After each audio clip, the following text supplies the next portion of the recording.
Assalamualaikum warahmatullahi wabarakatuh. Alhamdulillah. Wassalatu wassalamu ala rasulillah. Wa ala alihi wa sahbihi wa man tabi'ah amma ba'd. Hadirin wal hadirat sidang jamaah maghrib Masjid Jami' rahimakumullah. Mari kita lanjutkan kembali pengajian kita kitab Syarkawi alal Hudhudi, yaitu kitab Tauhid halaman 84.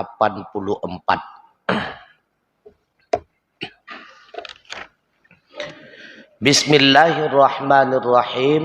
Rabbi syrah li sadri wa yassir li amri.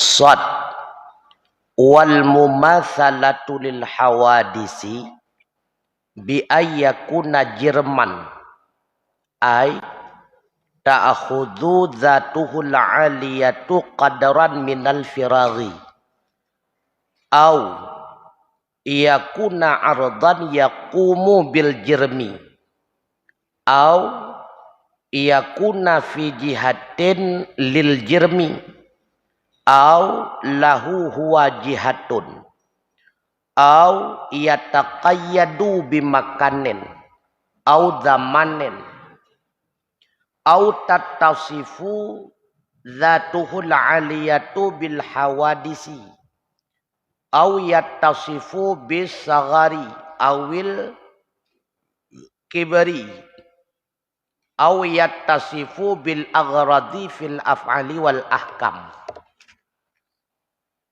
Dan bermula mumasalah lil hawadis dengan bahwa ada ia itu jirim, artinya mengambil oleh zatnya Allah yang maha tinggi akan kadar daripada kekosongan, atau ada ianya Allah itu arad yang berdiri ia dengan jirim, atau ada ianya Allah itu pada pihak bagi jirim, atau baginya Allah dianya itu berjihad memiliki pihak, atau terkait ianya Allah dengan satu tempat,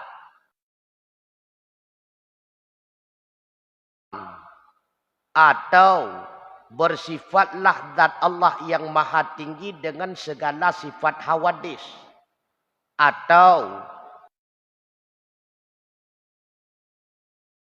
besar, atau bersifat dengan adanya maksud tertentu pada segala perbuatan dan segala hukum.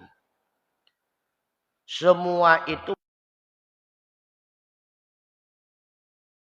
menyamakan Allah dengan makhluk itu adalah mustahil. Maka maksud daripada mumasalah, al-mumasalatu lil hawadisi naqiyadun al-mukhalafah. Jadi maksud daripada mumasalah lil mukhalafah lil hawadis. Karena istilah berlawanan dalam tauhid itu ada yang diistilahkan dengan naqid, ada yang diistilahkan dengan ziddan.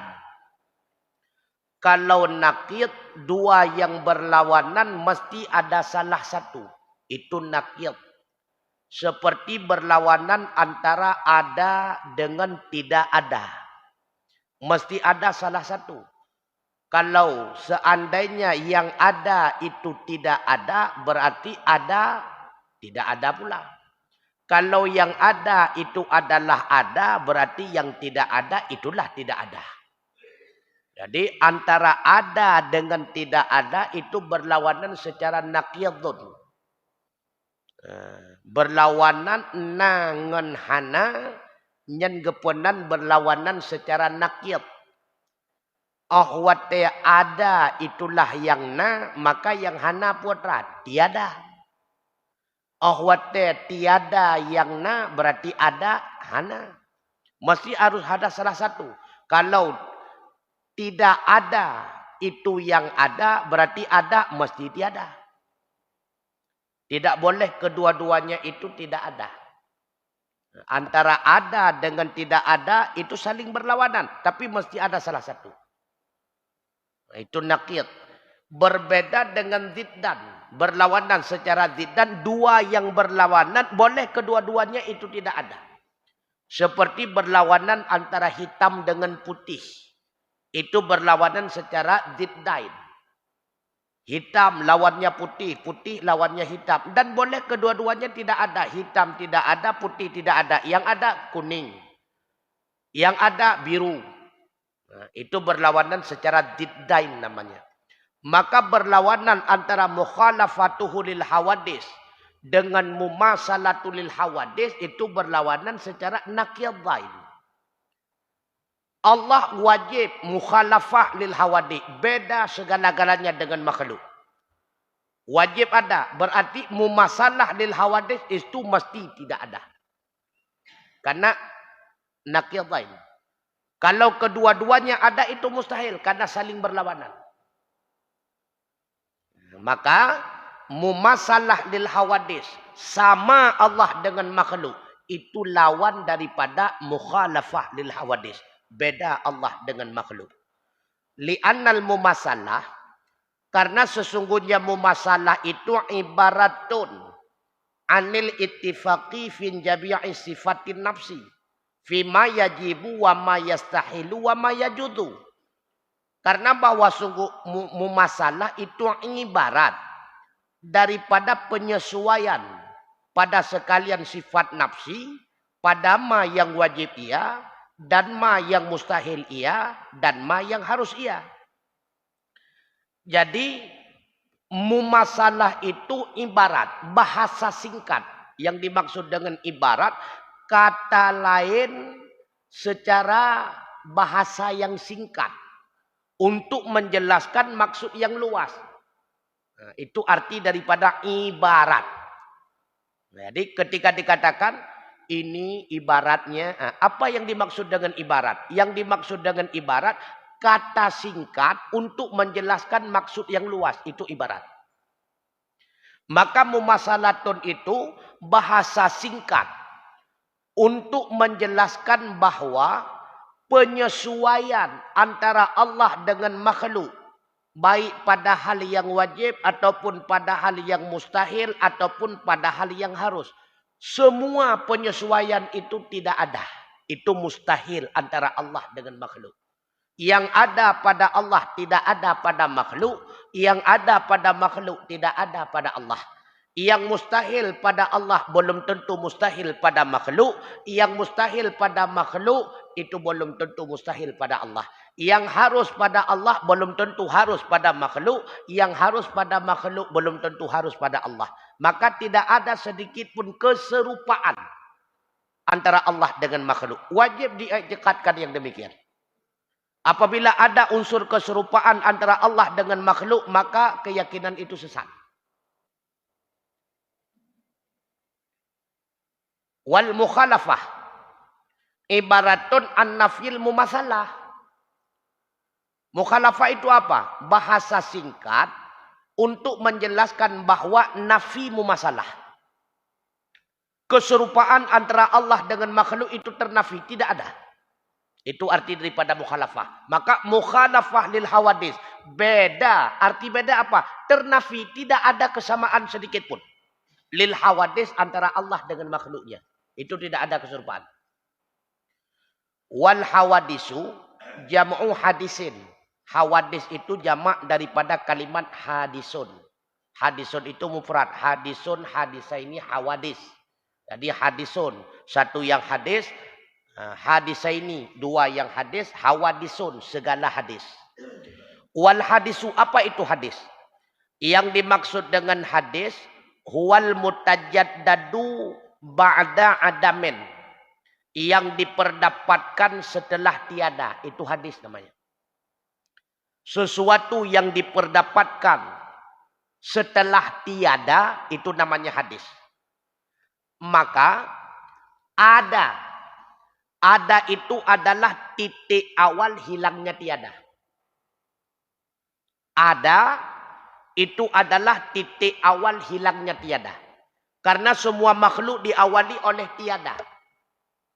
Kemudian pada tanggal tertentu, jam tertentu, bulan tertentu, tahun tertentu, makhluk itu menjadi ada.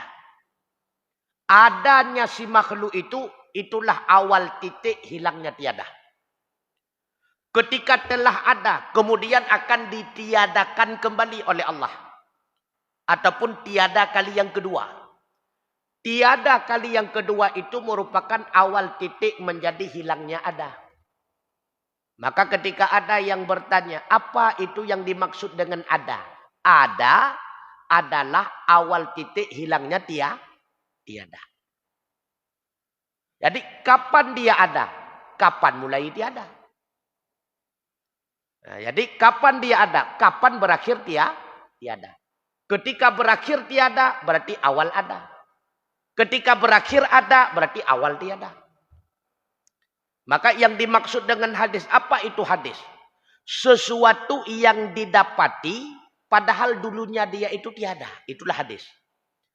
Maka setiap sesuatu yang dulunya tiada, kemudian dia barulah ada, maka itu dinamakan dengan hadis. Wahual mu'abbaru anhu bil alam. Dan dianya hadis itu diibaratkan pula dengan alam. Ada juga sebahagian ulama mutakallimin mengibaratkan hadis itu adalah alam. Kalau hadis berarti sesuatu yang kemudian ada, pernah didahului oleh tiada. Ada pula yang mengistilahkan dengan alam. Apa itu alam? Alamat. Tanda. Maka manusia ini termasuk kepada alam. Kenapa manusia ini termasuk kepada alam? Karena manusia ini menjadi bagian daripada tanda adanya Allah.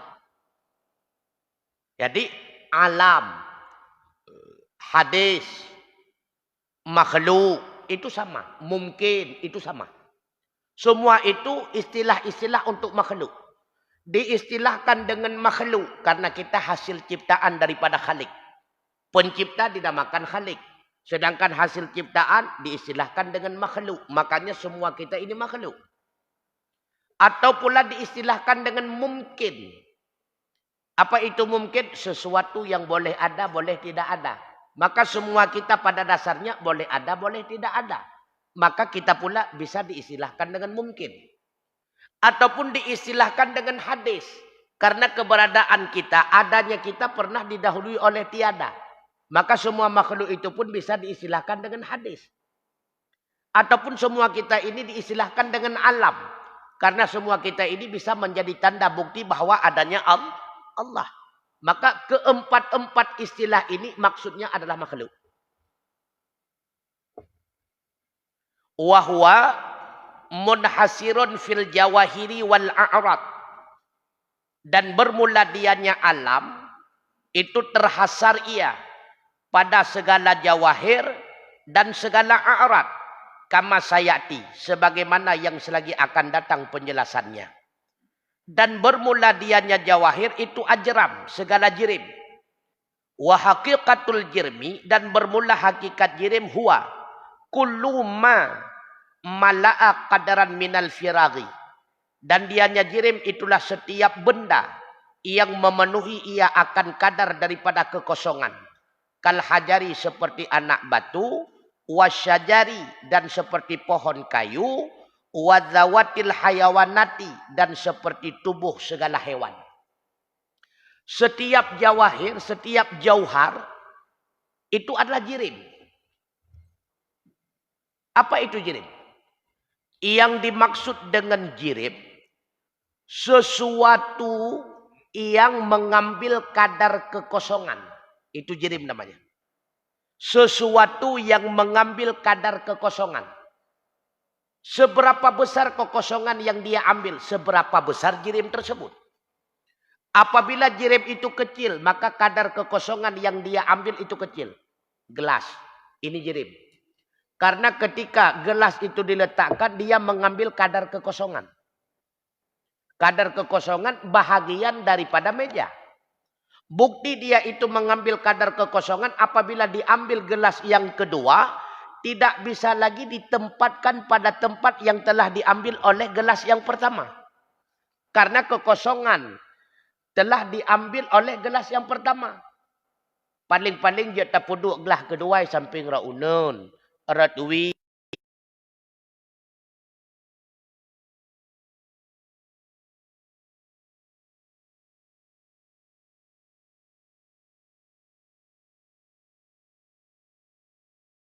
Tahillah pada haknya Allah Ta'ala ayyakuna jirman. Dianya itu adalah jirim. Ta'khudu dhatuhu la'aliyatu qadaran minal firaghi. Mengambil oleh zatnya Allah yang maha tinggi akan kadar daripada kekosongan. Kasairil ajram. Seperti ketinggalan segala jirim-jirim. Taqaddasallahu an dzalika. Maha sucilah Allah daripada demikian. Jadi kalau seandainya ada yang mengatakan Allah itu bertempat. Ketika ada yang mengatakan Allah bertempat, berarti Allah mengambil kekosongan. Karena setiap yang bertempat pasti butuh kepada tempat. Setiap yang butuh kepada tempat pasti butuh kepada kekosongan. Setiap yang butuh kepada kekosongan itu pasti jirim. Kalau kumpulan daripada jirim-jirim itu namanya jisim. Karena jirim-jirim itu adalah kumpulan daripada materi. Ketika menjadi jisim berarti kumpulan daripada materi-materi. Ingat, setiap yang namanya materi, itu pasti butuh kepada orang lain untuk membuatnya ataupun mengolahnya. Kalau seandainya kita mengatakan Allah mengambil tempat, berarti Allah bagian daripada materi tersebut. Berarti Allah hasil daripada olahan yang lain. Berarti Allah hasil daripada ciptaan yang lain. Inilah bahayanya ketika kita meyakini bahwa Allah itu bertempat. Ini bahaya. Maka berdegat-degat. Oleh karenanya keyakinan bahwa Allah bertempat secara fisik. Misalnya Allah di langit bertempat. Allah di aras bertempat. Bertempat secara fisik. Part Allah di langit. Part Allah di aras. Itu artinya Allah itu bertempat secara fisik. Maka keyakinan yang demikian itu sesat menyesatkan. Kenapa demikian? Karena keyakinan semacam itu sama saja. Kita itu meyakini bahwa zat Allah itu adalah jisim. Karena ketika bertempat secara fisik berarti zat Allah itu jisim. Apa itu jisim? Materi. Ketika kita mengatakan zat Allah itu jisim berupa materi, wajar karena setiap materi memang mengambil kadar kekosongan. Setiap materi memang mengambil ataupun menempati ruang tertentu. Setiap materi, semua. Semua materi dia itu akan mengambil ruang tertentu. Ketika kita katakan Allah di langit, kita yakini Allah di langit itu bertempat yaitu secara fisik. Berarti Allah jisim. Allah itu materi. Ini bahaya dulu. Bahaya datang. Bahkan dia kebahaya kalau Allah jisim mustahil untuk disembah. Kenapa mustahil untuk disembah? Karena setiap yang namanya jisim tidak layak disembah. Kenapa jisim itu tidak layak disembah? Karena seluruh jisim itu pasti hasil daripada dibuat dan dirancang, diolah oleh yang lain. Ingat, setiap jisim, setiap materi pasti hasil daripada olahan, hasil daripada rancangan daripada pihak yang lain. Kalau Allah jisim, berarti Allah itu hasil daripada rancangan, hasil daripada olahan daripada pihak yang lain. Sama dengan Allah itu makhluk. Yang bahaya ada. Mubahu. Ustaz, ribuan ayat yang menjelaskan Allah di atas. Memangnya cukup ayat. Di antaranya yang umum Ar-Rahmani 'alal 'arsyistawa. Allah bersemayam di aras. Nalom di dalam surah An-Nahl yang menjelaskan Allah itu di atas. Yukhafuna rabbahum min fawqihim. Yakhafuna rabbahum min fawqihim. Takut mereka itu akan Tuhan mereka. Yang keberadaan Tuhan mereka itu min fawqihim. Allah berfirman, wa huwal qahiru fawqa ibadih. Dianya Allah itu maha kuasa dan maha perkasa. Fauqa ibadi, di atas segala hamba-hambanya, atas. Ada pula ayat Allah, ta'arujul malaikatu waruhu ilaih. Para malaikat dan Jibril itu naik kepadanya Allah, berarti Allah di atas. Kalau bukan di atas, nggak mustahil lah malaikat dan Jibril naik ke atas berjumpa dengan Allah. Sama seperti Nabi Allah Muhammad naik ke atas berjumpa dengan Allah Ta'ala, berarti Allah di atas. Banyak sekali ayat-ayat yang menjelaskan bahwa Allah di atas. Banyak sekali ayat-ayat yang menjelaskan bahwa Allah itu seolah-olah bertempat secara fisik. Inilah yang perlu dipahami. Makanya tidak boleh memahami Al-Quran dan hadis secara tekstual. Tidak boleh. Tidak boleh memahami Al-Quran dan hadis itu secara zahir ayat. Itu tidak boleh. Nyokihina sabilun wanti-wanti, sabilun pegah-pegah. Jangan kembali kepada Al-Quran. Jangan kembali kepada hadis. Tapi kembalilah kita kepada kitab-kitab pertinggal para ulama. Bukan tidak boleh kembali kepada Al-Quran. Tapi kita ini tidak layak.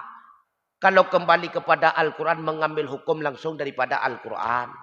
Mengambil hukum langsung daripada hadis. Kita tidak punya kemampuan. Tidak ada alat untuk menggalinya. Bukan malah petunjuk yang kita dapat. Melainkan kesesatan. Itu sama seperti bandingan. Orang yang akan menggali emas di dalam lumbungnya emas. Tapi hansip alat. Untuk menghansip. Untuk menggali emas itu tidak cukup alatnya.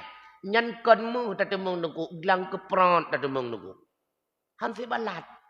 Begitu pula ketika kita gali hukum daripada ayat Al-Quran. Kita gali hukum daripada hadis. Sedangkan kita tidak cukup alat. Kita tidak paham ilmu nahunya. Tidak paham ilmu sarafnya. Tidak paham ilmu balaghahnya. Tidak paham ilmu tafsirnya. Tidak paham ilmu usulnya. Malah bukan hukum yang kita dapatkan. Malah bukan kebenaran yang akan kita dapatkan. Malah bukan petunjuk yang akan kita dapatkan. Melainkan kesesatan. Nyokuhino bahaya tu. Bertegah-tegah. Makanya coba kita kembali kepada kitab karangan daripada Imam Nawawi. Yaitu kitab Syarah An-Nawawi 'alal Muslim halaman 24. Di dalam kitab tersebut Imam Nawawi menukil pendapat daripada seorang ulama terkenal, ulama besar, bahwa bahkan rujukan segala ulama-ulama yang lain bernama Syekh Qadhi Iyad. Apa kata Syekh Qadhi Iyad? La khilafa bainal muslimina qatibatun. Tidak ada perselisihan di antara segala orang muslim secara pasti. Faqihuhum. Apakah ulama-ulama fiqah? Wa muhaddithuhum. Begitu pula para ulama-ulama hadis. Wa mutakallimuhum. Juga ulama-ulama ilmu kalam. Wa nuddaruhum. Dan para pemikir. Wa muqalliduhum. Orang-orang yang taklid. Annad dawahiral waridatah. Bahwa sungguh segala zahir warid. Arti warid segala arti-arti yang literal. Arti-arti yang zahir. Arti yang literal dari ayat Al-Quran. Arti literal daripada hadis-hadis. Bidzikrillah fis sama'. Yang arti itu menyebutkan ataupun menunjuki Allah itu di langit. Seperti firman Allah Ta'ala, amintum man fis sama'i ayyakhsafa bikumul ard. Adakah kalian itu merasa aman dengan zat yang di langit? Bahwa apakah kalian tidak akan khawatir terhadap zat yang di langit? Ai yakhsafa bikumul ard, bahwa tidak ditenggelamkan dengan kalian oleh bumi. Jadi ada kalimat fis sama. Apakah kalian merasa aman-aman saja dengan zat yang maha kuasa, yang keberadaannya fis sama, di langit? Secara literal fis sama, zat yang di langit. Apakah bisa dipahami bahwa keberadaan Allah itu di langit dengan ayat tersebut? Laisat ala dhahiriha. Tidak boleh dimaknai dengan literal. Tidak boleh diartikan, dimaknai dengan makna zahir. Tidak boleh. Itu salah. Semua ulama sepakat. Ulama hadis juga sepakat. Ulama ilmu kalam juga sepakat. Kemudian ulama fiqh juga sepakat bahwa kalimat-kalimat yang demikian, baik dalam ayat Al-Quran ataupun hadis yang menjelaskan Allah di atas, Allah di langit, itu tidak boleh dimaknai secara literal. Tidak boleh. Bal muta'awwalatun inda jami'ihim. Bahkan semua mereka itu mentakwilkan sehingga mendapatkan maksud yang selaras, maksud yang cocok dengan zatnya Allah. Karena kalau kita katakan Allah di langit, sama dengan Allah bertempat. Kalau Allah bertempat, apalagi kalau kita maksudkan itu adalah bertempat dan Allah itu secara jisimnya bertempat. Subhanallah. Berarti zat Allah itu memiliki bentuk. Subhanallah. Kau bahaya. Na bentuk zat Allah. Yang bahaya Allah. Mustahil. Jadi Allah di langit. Katanya Allah di langit bagi bantu secara fisiknya adapun kon. Hanjut tanya. Yang kalau elok. Pokoknya Allah di langit. Meyakini Allah di langit secara literal sesat. Yang kalau ulang-ulang. Meyakini Allah itu bertempat. Apakah di atas, apakah di langit dan sebagainya. Secara arti literal ayat sesat, menyesatkan.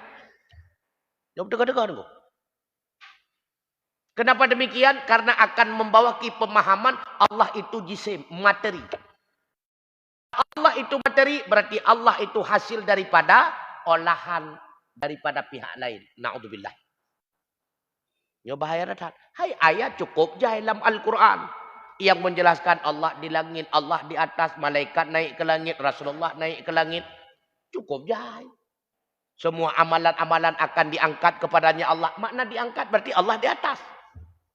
Tapi tak makna laganya ndukur le. Sama seperti kalimat wali kota Luxmawe telah dilantik dan diangkat. Dilantik dan diangkat. Menjadi ketua KONI kota Luxmawe misalnya. Lih wali kota je ketua KONI lah. Dilantik dan diangkat. Pukul dilantik ibu rame-rame boleh. Konku.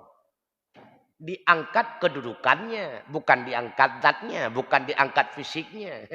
Tega-tega. Jadi letatat bahasa-bahasa dalam si urau-urau getanya ucapkan. Di atas. Bukan fisiknya. Diangkat, itu pula bukan fisiknya. Bertempat, itu pula bukan fisiknya. Betul-betul. Karena ketika menempati, belum tentu itu yang menempati fisiknya. Belum tentu pula. Betul-betul. Maka perlu ditakwil. Mahan akan menyerupai Allah dengan makhluk. Apabila meyakini bahwa Allah mengambil suatu tempat, sama dengan zat Allah itu mengambil kadar kekosongan. Ketika meyakini Allah mengambil kadar kekosongan, berarti zat Allah itu jirim, yaitu materi. Ketika diyakini Allah itu adalah jirim, sama dengan Anda meyakini Allah itu hasil olahan daripada pihak lain. Na'udzubillah. Maka sesat. Atau Ada ianya Allah itu arat. Yang berdiri ia dengirim.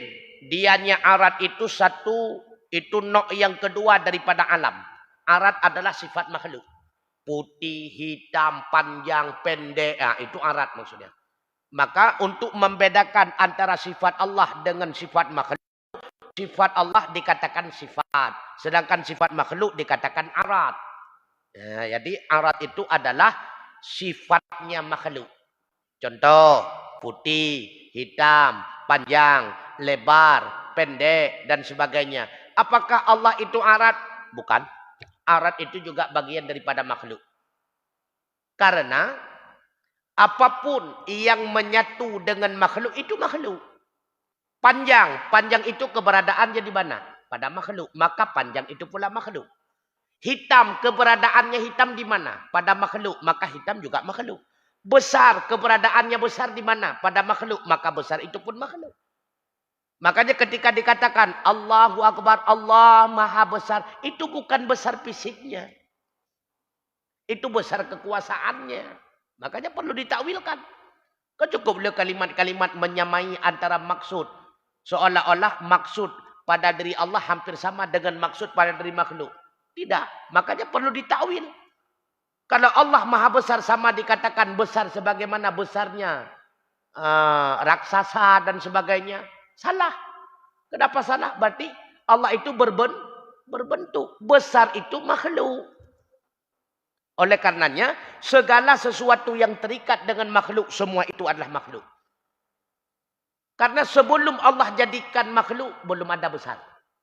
Sebelum Allah jadikan makhluk, belum ada panjang. Sebelum Allah jadikan makhluk, belum ada putih dan sebagainya. Kapan semuanya itu ada? Ketika ada makhluk.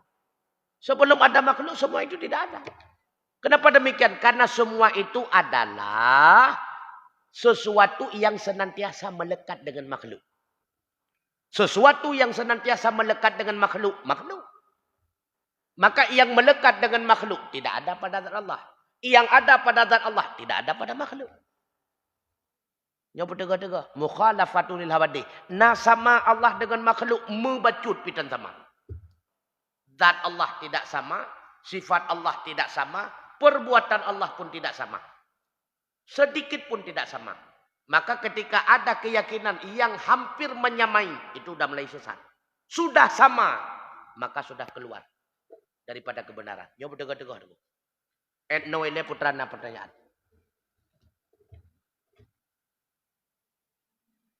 Putrana pertanyaan. Yang mau bro-bro nyempat. Silakan.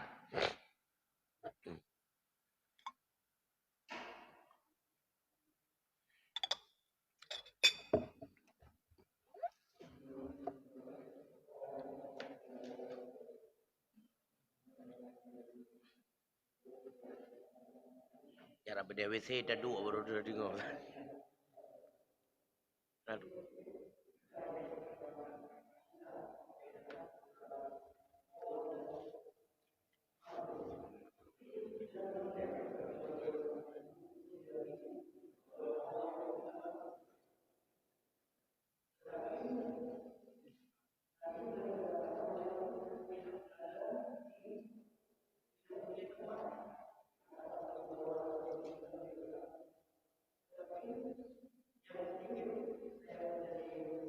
Pertanyaan.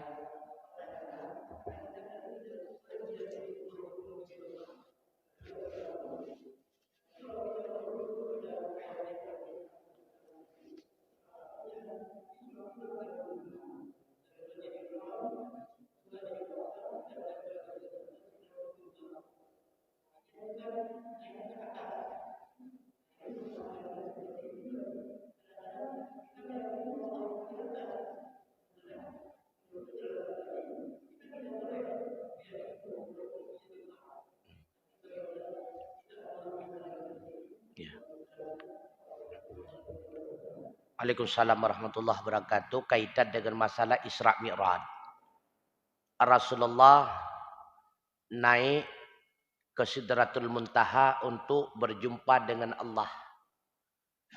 Padahal tidak ada dalam literatur apapun yang mengatakan dan yang menyebutkan Rasulullah berjumpa dengan Allah di aras. Itu tidak ada. Tidak ada ayat, tidak ada hadis yang menjelaskan Rasulullah berjumpa dengan Allah di Sidratul Muntaha. Itu tidak ada. Yang ada dalam ayat Al-Quran, Allah mengisrakan Rasulullah yang ditemani oleh Jibril dari Masjidil Aqsa dari Masjidil Haram kepada Masjidil Aqsa, kemudian memi'aratkan Rasulullah daripada Masjidil Aqsa kepada Sidratul Muntaha, memi'aratkan, menaikkan Rasulullah. Dan tujuan dinaikkan Rasulullah. Begitu pula Isra diperjalankan Rasulullah, dimi'aratkan, dinaikkan Rasulullah kepada Sidratul Muntaha. Tujuannya apa? Allah menjelaskan di dalam ayatnya, Subhanalladzi asra bi'abdihi lailam minal masjidil harami ilal masjidil aqsa alladzi barakna haulah. Tujuannya apa? Linuriyahu min ayatina.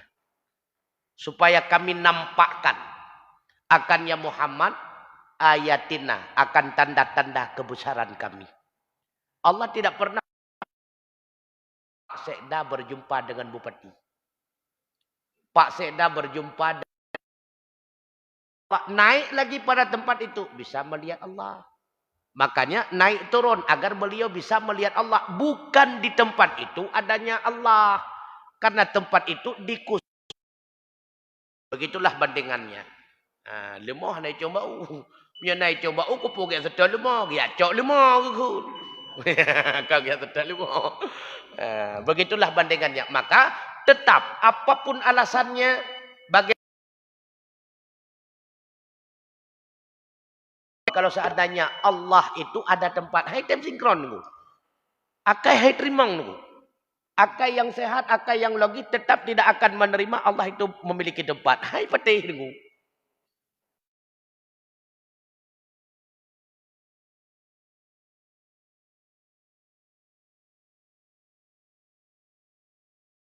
Adalah hai terimang.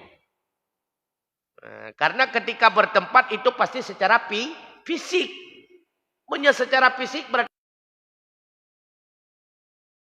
maka hinankan kaitulah alam. Supaya bertolak belakang, maka tetap kita berpegang mukhalafatun, keserupaan antara Allah dengan makhluk, keserupaan itu tidak ada pada Allah. Ya kabeh. Pat Allah hana mempat. Pakah hana mempat karena hana tempat. Kabeh. Makanya di mana Allah? Kita tidak tahu. Kenapa tidak tahu? Karena Allah tidak bertemu. Barulah kita tahu apabila ada tempatnya. Di mana? Di sana, di situ, di sini. Nyohana mempat, bukan ada tempat. Ya, nyoh bertega-tega. Bertega-tega. Wallahu a'lam bishawab. Wa ilaihil marju wal ma'ab. Mudah-mudahan menjadi tambahan ilmu bagi kita bersama. Subhanakallahumma wa bihamdika. Asyhadu an la ilaha illa anta astaghfiruka wa atubu ilaik. Wassalamualaikum warahmatullahi wabarakatuh.